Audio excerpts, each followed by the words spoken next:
and happy Juneteenth. I want to thank the Jefferson City Juneteenth organizers and the board, and a special thank you to Reverend W.T. Edmondson for reaching out and being patient as I navigated through a very hectic schedule. Thank you so much for this opportunity and this invitation to be with you. I wish that I could have joined you in person.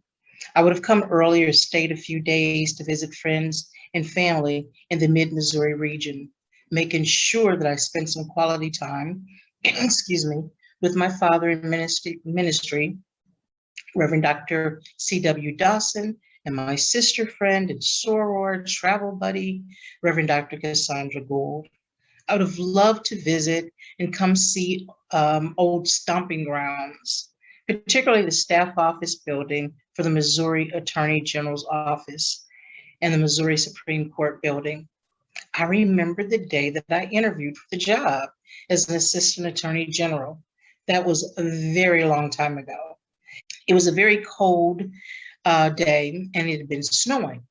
When I got to the Supreme Court building where the Attorney General's office was located, I stood at the bottom of the steps and I looked up at it in awe. The halls of justice, the purveyor of truth.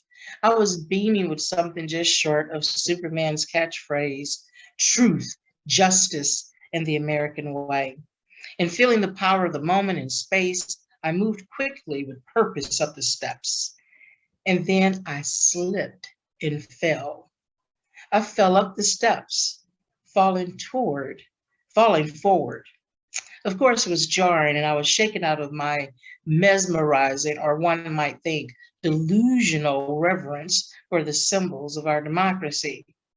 I got up, brushed the snow off my coat, looked around to see if anybody had seen me, gathered my composure, and calmly walked into the building for my interview. I entered a room and was directed to a conference table surrounded by all white department heads and staff. There may have been one or two women, but the overwhelming majority were men. Later, after I was hired, I found that I was actually the only African American female in the Attorney General's office at that time. This memory came to me as I prepared for this presentation. It seemed to illustrate my message today. We, the people, stumbling between lived reality and the vision of fulfilled hope. The reality, my reality, was a far cry from my thoughts of truth, justice, or any understanding of a uniform American way. Everything about me and my profile as a young African-American woman, born and raised in St. Louis, attending Sumner High School, the first Black high school west of the Mississippi, named after the U.S. Senator Charles Sumner, who was not just an abolitionist in today's terms, he would be a comrade of the Black Lives Matters movement. He actually could come to the Juneteenth cookout. Sumner put his life on the line fighting against slavery. On May 22nd, 1856, Sumner gave a speech against slavery and was nearly killed on the Senate floor by Congressman Preston Brooks, who literally beat him nearly to death with a cane. Please note that congressional chambers have been the location of violence and endangerment way before January 6, 2021. I attended the University of Missouri in Columbia, where I've been called the N-word, sat in class as one of 3 or 4 Black students in the School of Accountancy. I heard a professor once tell a racist joke, and looked directly at me and say, "I hope you're not offended." I later returned to Mizzou for law school, where Mr. Lloyd Gaines, the first African-American, was admitted in 1938 after a ruling by the U.S. Supreme Court, and he disappeared before he ever attended one class. I argued with the white classmate in law school who had the unmitigated gall to actually tell me that every time he saw one of the handful of Black students in our class, he assumed that we were beneficiaries of his misunderstood, or dare I say, ignorant understanding of affirmative action. I don't know if he had the same view after our all Black study group passed the bar the first time and he failed. I knew all too well the history of injustice that plagued our nation and the state. It was this Missouri Supreme Court that became infamous by setting in motion the Dred Scott decision that declared Black people as not fully human, which is my interpretation of Chief Justice Taney's decision when he wrote the majority opinion stating, Blacks are of an inferior order, altogether unfit to associate with the white race, and so far inferior that they had no rights which a white man was bound to respect. The decision also ruled that no Black Americans, neither free or enslaved, were or could ever become citizens of this country. Just a glimpse of my personal reality in the 400 years of history of inequality, discrimination in housing, schools, businesses, churches, good and bad decisions by the courts. And there I stood and stumbled between the reality of intentional, systematic inequality and unintentional, systemic, and unaddressed disparate impact of policies, laws, and even traditions and social norms that left out or diminished the full humanity of others being anyone who is different in any way from white supremacist ideologies of truth, justice, in their American way. Other than the white male land-owning, slave-holding, founding fathers. I stood and stumbled towards a vision of fulfilled hope in we the people. The vision of a fulfilled hope of all people being created equal. And as a person of great faith who believed in a God who created all humankind in God's image, endowed and bestowed upon all the unalienable rights that included but were not limited to life, liberty, and the pursuit of happiness. In other words, everyone has a right to live unencumbered. Reverend Dr. Susan K. Smith, a scholar, author, pastor, and activist, recently wrote a book entitled With Liberty and Justice for Some, the Bible, the Constitution, and Racism in America. She does a thorough analysis on how both are deeply flawed and manipulated by those who seek to have their views prevail in the ways these secret documents are interpreted and used to inform how we engage society. Smith notes that whether one is a Christian or not, the core premises of white supremacy informed by Christian practices were baked into the nation's founding documents. She contends that both texts, when read in context with history and when the reader seeks the highest purpose of justice and peace, followers could save the soul of our nation. In his 1935 book, Black Reconstruction in America, W.E.B. Du Bois notes that nations reel and stagger on their way. They make hideous mistakes. They commit frightful wrongs. They do great and beautiful things. And shall we not best guide humanity by telling the truth about all of this, so far as the truth is attainable? In other words, but W.E.B. Du Bois is saying that our nations stumble. One of the main stumbling blocks between lived reality and visions of fulfilled hope is proclaiming a lie as truth. We talk about truth, but we run from it. In fact, we live as if the lie is the truth. Lies are currently ruling the day. Even after the former president clearly lost the 2020 election, and that loss was confirmed and properly certified by elected political officials of his own party who voted for him. Polls show that a large majority of his supporters still believe he won. And those who know he lost will not refute the lies. After every mass shooting, we hear, this isn't who we are. There have been 267 mass shootings already in 2021. There were over 600 in 2020. When children were snatched from the arms of their parents at the border and put in cages, we hear, this isn't who we are, ignoring our history of taking children from their parents and government officials engaging as if they know what is best for these children, taking children from indigenous communities and putting them in boarding schools and stripping them of their culture and family ties, snatching children and babies from enslaved parents to sell or use at the will of the enslavers, placing Japanese American children in concentration camps after the bombing of Pearl Harbor, and on and on. The truth is, this is in fact who we are.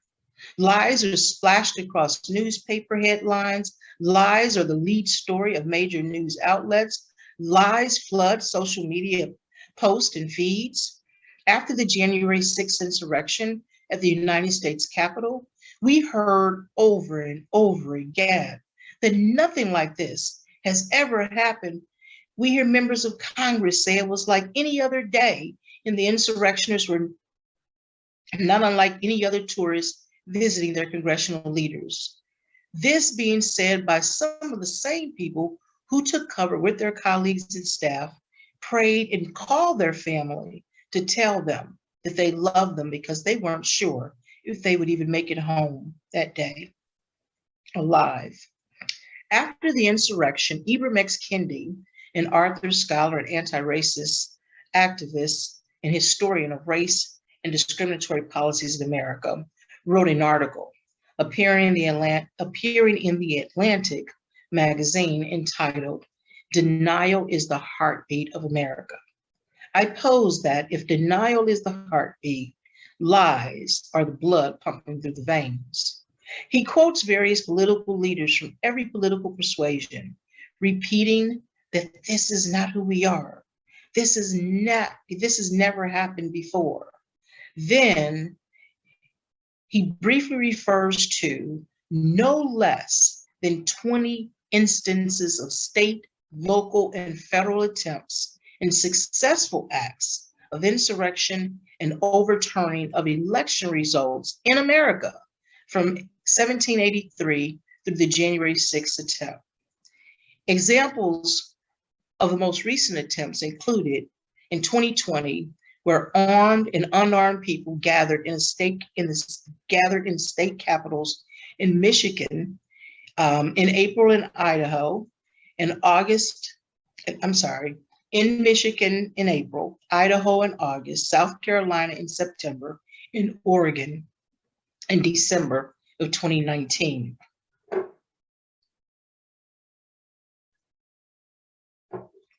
The lies about who we are not are only surpassed by the lies about who we are. Lies that articulate the dream as a reality are pervasive.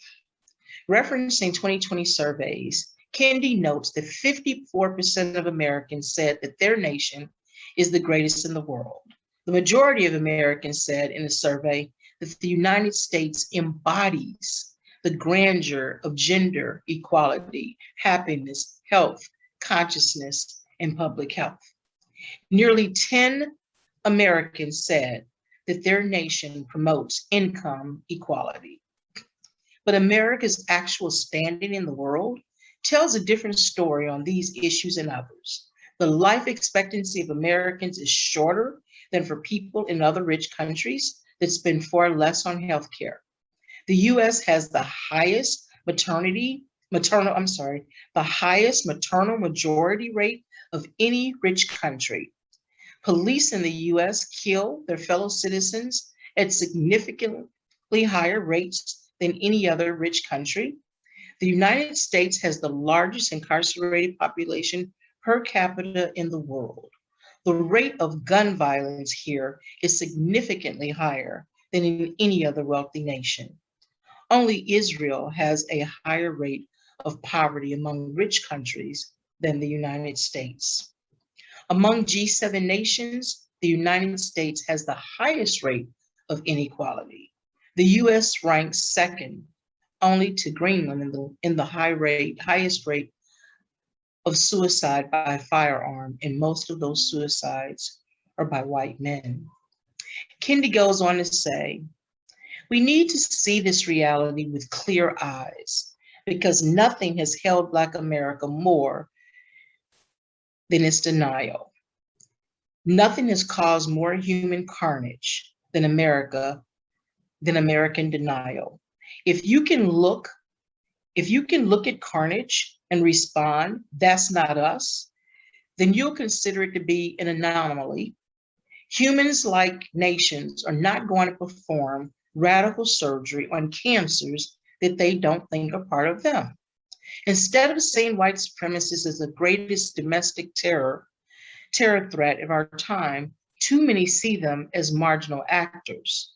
Thus, the marginal response to the carnage. Thus, the carnage continues. This can be said about racism, sexism, ableism, xenophobia, homophobia, and on and on.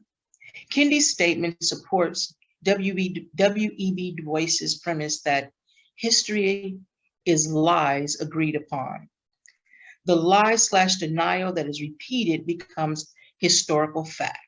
They become part of the historical record taught for generations. And then once the lie becomes the perceived truth, it's almost impossible to undo it or even address it. One of the most targeted current phenomenons is the proposed study of critical race theory, which simply takes in consideration race and racism's impact on social, cultural, and legal issues. Critical race theory is trying to undo the harm and the carnage of past lies that did not acknowledge racism in our systems. But our penchant for lies and fear of the truth has resulted in an all-out assault backed by more lies to attack this teaching methodology at collegiate and graduate level institutions of higher learning. After the signing of the Emancipation Proclamation on January 1st, 1863, Frederick Douglass pronounced it's a worthy celebration of the first step on the part of the nation in its departure from the thraldom of the ages. At Plymouth Church in Brooklyn, the celebrated Henry Ward Beecher preached a commemorative sermon where he said, the proclamation may not free a single slave, he declared, but it gives liberty of moral recognition.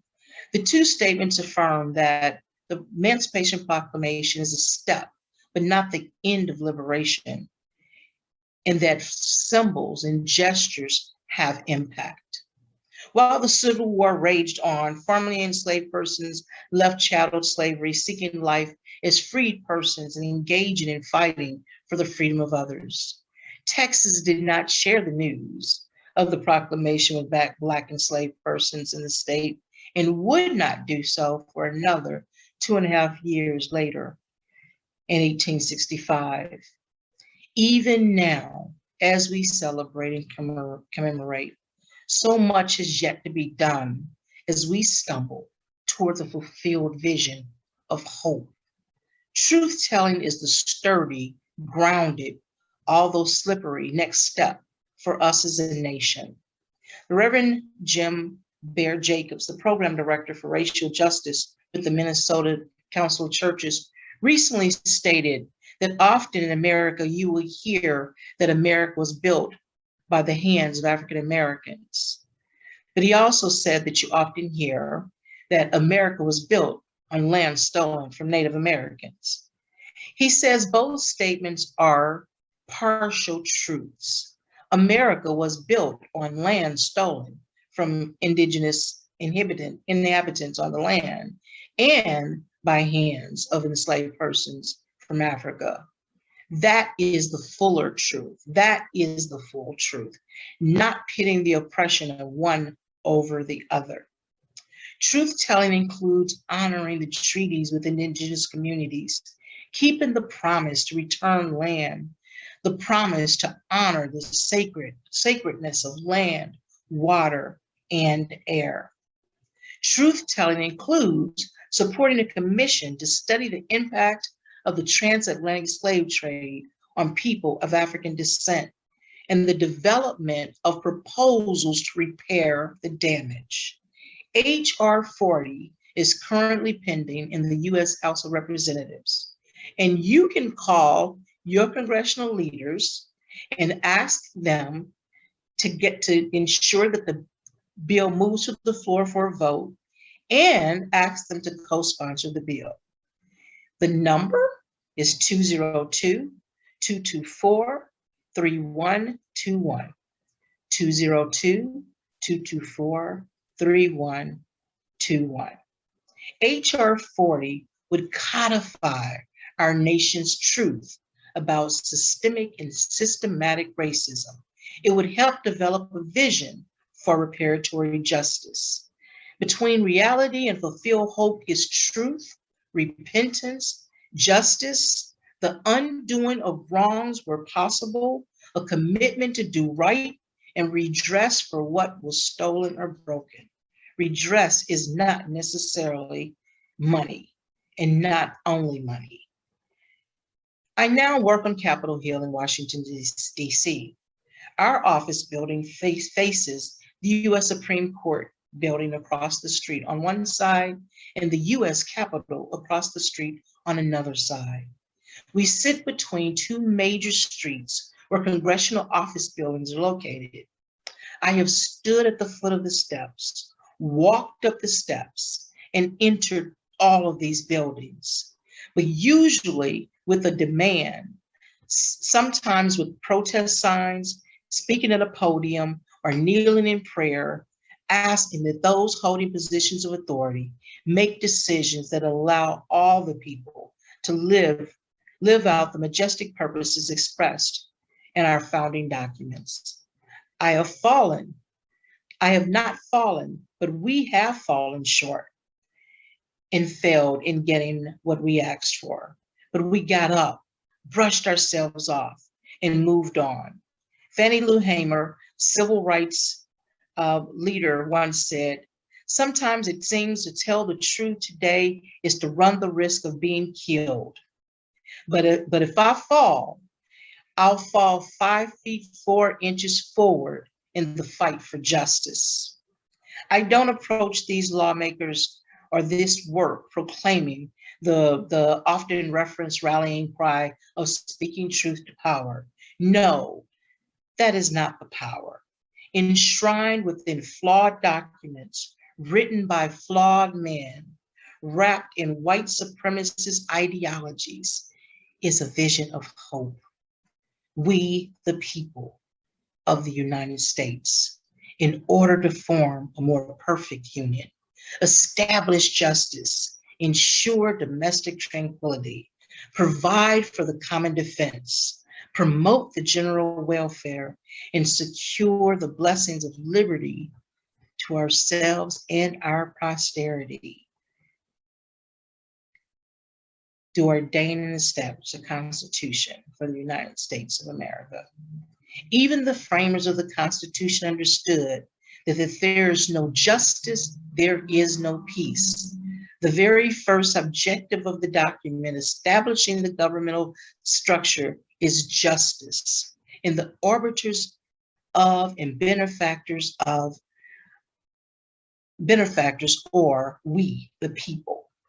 Abraham Lincoln summed it up in his Gettysburg Address, that this country is a democracy of the people, by the people, for the people. We, beloved, are the people. Our job is to solidify our voices and speak truth in power, in the power of our unity, and demand justice and liberty for all.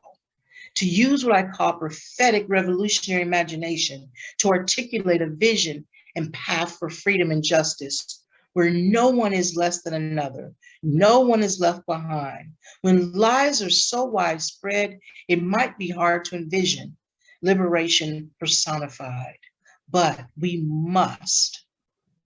Our hope is not in the majestic buildings and institutions. It's not even in the beautifully waxing of eloquence in these documents. Our hope and the hope for more perfect union is in we, the people, the power of we, the strength of our united voices, a we that realizes unless all of us are free, none of us are free. It is in the ballot box that has always been under attack, but is a tool for both good and evil. Hope is in the we that will fight for good to overcome evil. My hope is in the God called by many names that created humankind in God's image. That image is not a physical image, but a form of, but is manifested in our spirit of love, justice, kindness, joy, peace. We might stand at the foot of inequality. We might stumble on slippery steps moving forward, but united, we the people must get back up and keep pressing toward that high calling of justice and peace, moving toward a fulfilled vision of hope and save the soul of this nation. Happy Juneteenth, and thank you.